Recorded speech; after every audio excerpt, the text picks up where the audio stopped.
everyone, it's Tay here, and today I will be swatching the new shades of the Lip and Cheek Stain of EB Advance.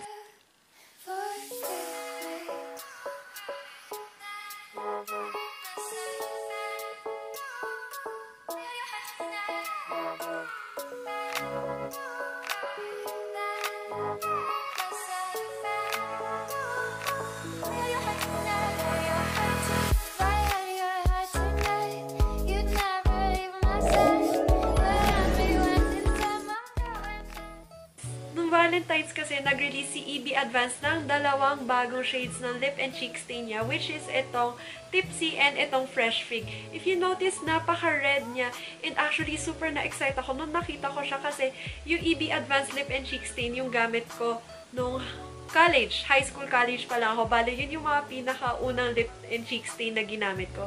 And pag i-compare mo to sa Very Red, napaka-dark ng dalawang bagong shades. So, I'm super excited to try it.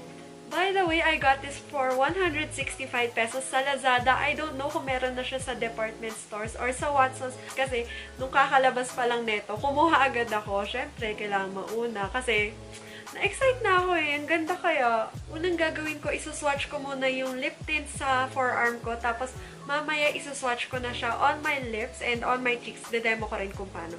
So, first, magsimula tayo dito sa Fresh Fig. Ilalagay ko muna dito sa forearm ko. Ayan. Dot muna. So, pag titignan mo, napaka-gel type talaga niya, no? Hindi siya liquidy. It's more of a gel type. And ito, ayan si Fresh Fig. Pag nilalagay ko siya, hindi siya nagda-dry agad. Pero, mukha siyang blendable and madali siyang i-spread. Hindi siya yung parang ink na pag pinahid mo, nandun na agad, nagsistain agad. Hindi siya ganun. Tapos, tingnan mo ibe-blend ko lang siya hanggang dito. Yan. Kunti lang nilagay ko, pero ang dami pala, no? A little goes a long way. So, next na isa-swatch natin is itong si Tipsy. Okay, natuto na ako sa isang tint kanina na ang dami pala ng konting patak. This time, as in kukuntiin ko lang. Oops! Nadamihan ko na naman ata. Anyways, ito si Tipsy pag hindi mo siya kinakalat. Pero now, ikahalat ko si Tipsy. Ooh!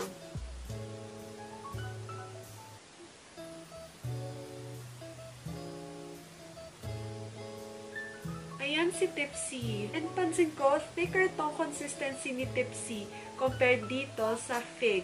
And since nagsuswatch naman na tayo, iswatch ko na rin itong Very Red na yung luma nilang shade para ma-compare rin natin.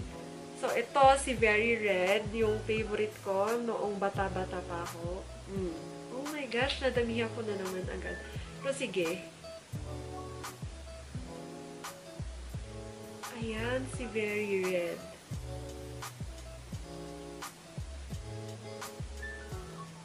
Yan. Upon swatching, na-feel ko na lighter ata yung coverage ng luma nilang stain, which is itong Very Red. I'm not sure kung may pinagkaiba sa formula nila from their previous lip and cheek stains, pero I think nag-improve itong dalawang shades kasi tignan nyo naman. Now, isa-swatch ko naman to on my lips and on my cheeks. Since gamit ko na nga to right hand ko, itong left hand ko yung gagamitin ko in applying the tint. Unahin natin si Fresh Fig on my lips and on my cheeks. Ako kasi pag nagli-lip tint ako ng mga ganito, patak-patak lang, tapos sa center ko sinisimulan and ikakalat ko palabas para gradient pa rin yung itsura niya. And like what I said kanina, a little goes a long way. So, hinay-hinay lang ako sa paglagay.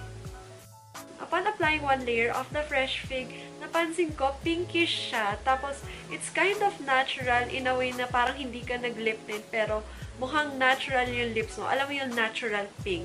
Ganon yung itsura niya, yung pampa-blooming lang. Siguro perfect to sa mga makeup, no makeup look, mga ganon. Now, i-apply ko na siya sa aking pisngi. Ako pag nag-cheek stain ako, ina-apply ko muna yung product on the apples of my cheeks. So, una 3 dots lang nilalagay ko kasi hinay-hinay muna tayo. Tapos, i-blend ko siya in a fish shape or an infinity shape motion para mas natural siyang tingnan.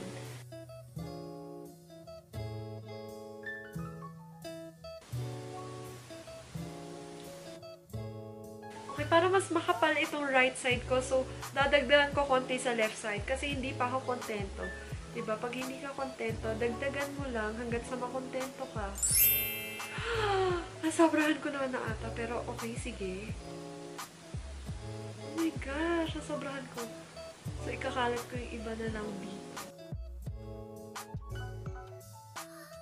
I think okay na. Pantay naman na, no?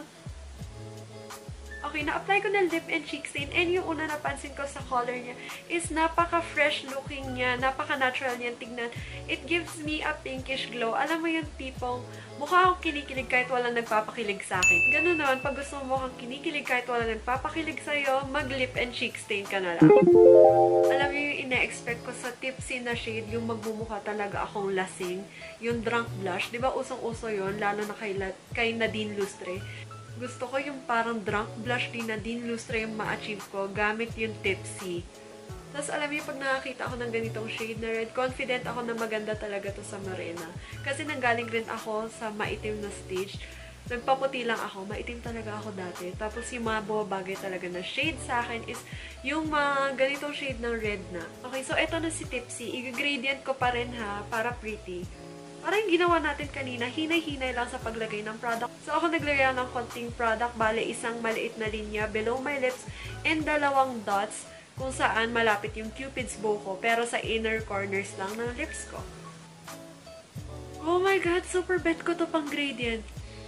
No joke ah, walang bias to. Ang ganda oh! Oh my gosh, may bagong favorite na ako pang gradient. Anyways, let's now move on to the cheeks. Gusto ko lasing-lasingan yung peg ko kasi tipsy nga, diba? Kung kanina kilig-kilig, ngayon lasing-lasing na. So, pag drunk blush ang ina-achieve nyo, maglalagay talaga tayo ng product malapit sa nose natin. So, ako yung unang ginawa ko, isang dot dito, malapit sa nose, and isi-spread out ko lang palabas. Kasi diba pag drunk blush, pag ganun yung itsura ng blush. So, ganun yung ina-achieve natin na yun. Pag nakulangan, sige, dagdagan natin mamaya. Pero from now, start tayo dito. Now na nasimulan na natin yung dito corners, maglalagay ulit ako ng isang dot sa apples ng cheeks ko. So, ano ba yung apples ng cheeks? Apples of your cheeks is kung saan sentro yung cheekbones. So, kung ako pag nag-smile ako, ito yung cheekbones ko. Ito yung gitna. So, dyan ako maglalagay ng dot. Ayan yung apple ng cheek. Puka. Kinakalat ko lang siya in a circular motion and pag nasobrahan, sige, isi-spread out ko pa ganyan. Pa U. Pa letter U. Ayan.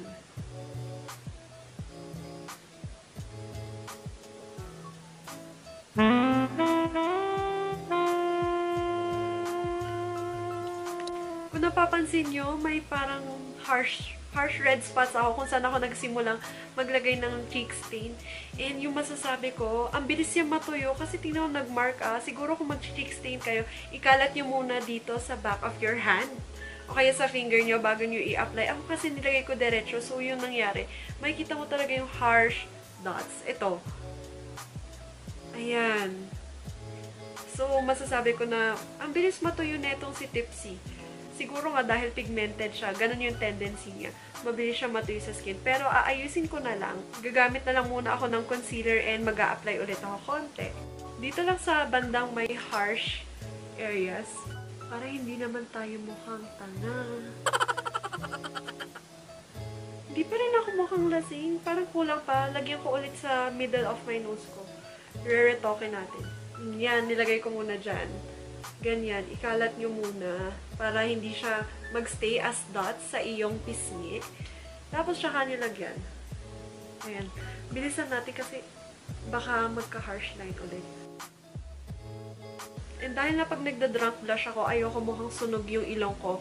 Nilalagyan ko ng concealer sa gitna para, syempre, hindi tayo mukhang sunog. Ganyan lang. Perfect. Natural yung ina-achieve natin, pre. Natural. Natural na mukhang lasing, pero hindi. By the way, I'm using pala this Everbilena Concealer Stick. Ayun, it is in the shade Light. Okay, ito si Tipsy on my lips and cheeks. Okay siya. Okay naman siya. Ako personally, hindi ako agad namumula pag umiinom ako. Tapos uminom ako last year pa. Bait ka na. Pero nagbe-breastfeed ako, so bawal talaga. Siguro mamumula lang ako pag sobrang dami yung nainom ko. Tapos yung pula, as in pulang-pula. And ganito yung pula niya. So, I think na-achieve na natin yung tipsy effect. Tipsy effect from the tipsy shade. So, good job. Good job. Okay, dahil naaliw na nga akong mag-swatch, sige, iswatch na rin natin yung lumang shade na si Very Red. Actually, 4 yung shades ng lip and cheek stains nila. Meron si Very Red, itong bagong dalawa, si Very... Ano yan? Si Tipsy, tsaka si Fresh Fig. Tapos meron pang Plum. Yung Plum wala ako. Kasi mas gusto ko si Very Red pag tinatry ko siya sa Watsons. Kaya hindi na ako bumili. Ewan ko, mas bet ko lang si Very Red. Personally ha. Okay, ito si Very Red. And dahil i-gradient ko pa rin kasi gusto ko. Oo nga, pansin ko nag-improve yung formula kasi ito, mas gel type to, tapos mas nagaan sa lips. Yung formula kanina, mas pigmented siya, yung bagong formula. Mas kailan ko lang ba to binili? Binili ko lang tong Very Red last December.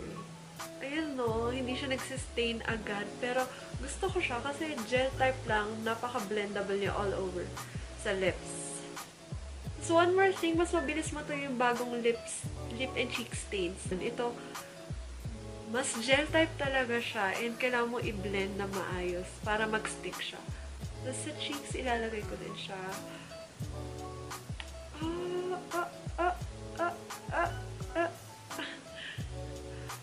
Napadami ata ko ng lagay.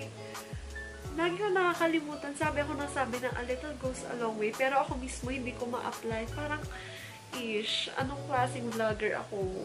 I'm such a bad person. Pero at least honest ako, diba? So, ito si Very Red. Ito yung unang personal favorite ko kasi napaka-fresh lang. Alam mo yung tipong ayaw ko magmakapal na makeup. Gusto ko lang pretty ako. Kasi di ba pag nagka-college ka, parang hindi ko bet na nagpo-full face makeup ng college ako. Basta meron lang akong tint, tsaka foundation. Okay na ako. Okay at tint, tsaka powder.